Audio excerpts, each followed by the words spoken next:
കൂത്താട്ടുകുളം നഗരസഭയിൽ LDFന്റെ ഭരണം നഷ്ടമായി. ചെയർപേഴ്സൺ, വൈസ് ചെയർപേഴ്സൺ സ്ഥാനത്തേക്ക് UDF കൊണ്ടുവന്ന അവിശ്വാസ പ്രമേയം പാസായി. CPM വിമത കലാരാജുവും സ്വതന്ത്ര കൌൺസിലർ PG സുനിൽകുമാറും UDFന് അനുകൂലമായി വോട്ട് ചെയ്തു. വോട്ടെടുപ്പിൽ നിന്ന് വിട്ടുനിന്ന LDF റിട്ടേണിംഗ് ഓഫീസർ പക്ഷപാതപരമായി പെരുമാറിയെന്ന് ആരോപിച്ചു.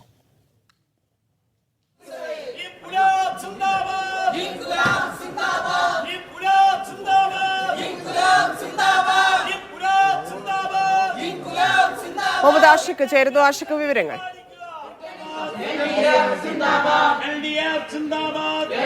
ധന്യ, ഞാനിപ്പോൾ നിൽക്കുന്നത് കൂത്താട്ടുകുളം നഗരസഭ കൗൺസിൽ ഹാളിലാണ്. ഇവിടെ നാടകീയ രംഗങ്ങളാണ് അരങ്ങേറുന്നത് എന്ന് തന്നെ പറയാം. ഇന്ന് ഉച്ചയ്ക്ക് ശേഷമാണ് council vice president, vice chairman Tony കുര്യാക്കോസിനെതിരായ അവിശ്വാസ പ്രമേയം ചർച്ചയ്ക്കെടുത്തത്. തുടർന്ന് ചർച്ചയ്ക്കെടുക്കുകയും വോട്ടെടുപ്പ് നടക്കുകയും ചെയ്തത്. വോട്ടെടുപ്പിൽ നിന്ന് LDF അംഗങ്ങൾ വിട്ടുനിൽക്കുകയായിരുന്നു ചെയ്തത്. LDFന്റെ പിന്തുണയോടുകൂടിയായിരുന്നു ടോണി കുര്യാക്കോസ് വൈസ് ചെയർമാനായി തെരഞ്ഞെടുക്കപ്പെട്ടിരുന്നത്.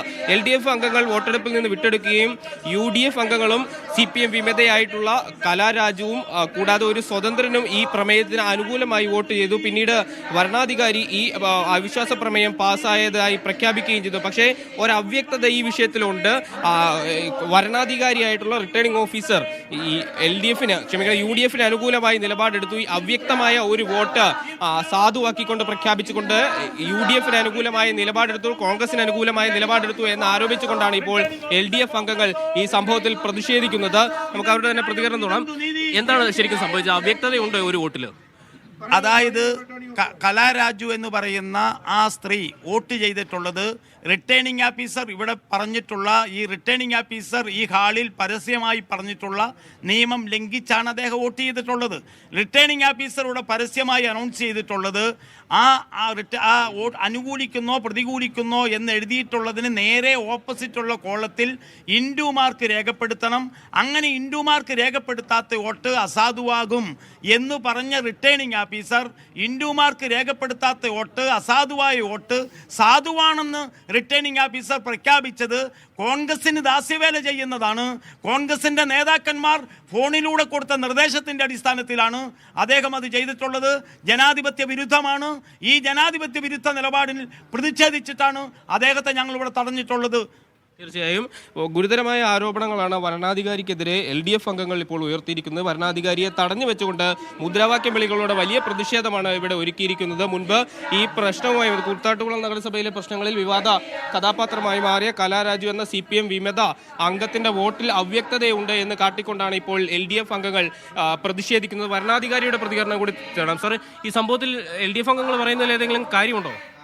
അവരൊരു സംശയം ഉന്നയിച്ചു, അത് നമ്മൾ പരിശോധിച്ചു. വോട്ടറുടെ ഇന്റൻഷൻ ക്ലിയർ ആയിരുന്നു. അവർ അവിശ്വാസ പ്രമേയത്തെ അനുകൂലിക്കുന്നുള്ളിടത്ത് തന്നെയാണ് അവർ ഇൻഡു മാർക്ക് ഇട്ടിരുന്നത്. അത് ഇന്റൻഷൻ ക്ലിയർ ആയതുകൊണ്ട് നമ്മളത് അംഗീകരിച്ചു.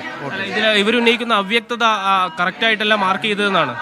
അത് ഒരേ ഇതിന് നേരെ ഒരു കോളമുണ്ട്, ആ പേര് ആ അവിശ്വാസ പ്രമേയത്തെ അനുകൂലിക്കുന്നു എന്നുള്ളൊരിതുണ്ട്. അതിലാണ് ഇൻഡു മാർക്ക് ഇട്ടുള്ളത്. അപ്പോൾ അവർ വോട്ടറുടെ ഇന്റൻഷൻ ക്ലിയർ ആണ്. അപ്പോൾ അവിശ്വാസ പ്രമേയം പാസ്സായി എന്നാണ്.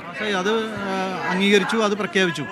തീർച്ചയായും വരണാധികാരി എടുക്കുന്ന നിലപാട് അതാണ്. 13 വോട്ടിന്റെ ഭൂരിപക്ഷത്തിന് ഈ അവിശ്വാസ പ്രമേയം പാസ്സായിട്ടുണ്ട്. അതുകൊണ്ട് തന്നെ ആഹ്ലാദ പ്രകടനങ്ങളുമായി അല്പനേരം മുമ്പാണ് UDF അംഗങ്ങൾ ഈ കൗൺസിൽ ഹാളിൽ നിന്ന് പുറത്തേക്ക് പോയത്. എന്നാൽ പ്രതിഷേധവുമായി LDF അംഗങ്ങൾ കൗൺസിൽ ഹാളിൽ തന്നെ തുടരുകയാണ്. വരണാധികാരിയെ തടഞ്ഞു വെക്കുന്നു എന്നാണ് അവർ പറയുന്നത്. കൂടാതെ ഈ കോൺഗ്രസിന് അനുകൂലമായി UDFന് അനുകൂലമായി വരണാധികാരി നിലപാടെടുത്തു. അതുകൊണ്ടാണ് അവിശ്വാസ പ്രമേയം പാസ്സായത് എന്നുള്ളതാണ്. ഈ കൂത്താട്ടുകുളം നഗരസഭയിലെ അംഗസംഖ്യ പരിശോധിച്ചാൽ ഏതാണ്ട് 13 അംഗങ്ങളുടെ പിന്തുണയോടെ കൂടിയായിരുന്നു LDF ഭരണസമിതി നിലനിന്നിരുന്നത്. പക്ഷേ ഈ കലാരാജു എന്ന CPM വിമത പക്ഷം മാറിയതോടുകൂടിയാണ് ഈ അവ്യക്തതയും ഈ അസ്വാരസ്യങ്ങളും ഈ കൗൺസിലിൽ ഉണ്ടായത് എന്നുള്ളതാണ്. കലാരാജുവിനെ കൂടാതെ സ്വതന്ത്രനായ ഒരംഗം കൂടി UDFനൊപ്പം ചേർന്ന് ഈ അവിശ്വാസ പ്രമേയങ്ങളെ പിന്തുണയ്ക്കുന്ന സാഹചര്യം ഉണ്ടായതാണ്.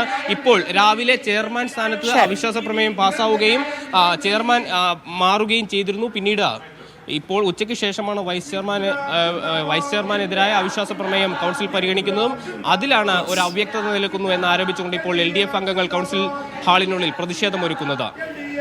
ശരി ആഷിഖ്.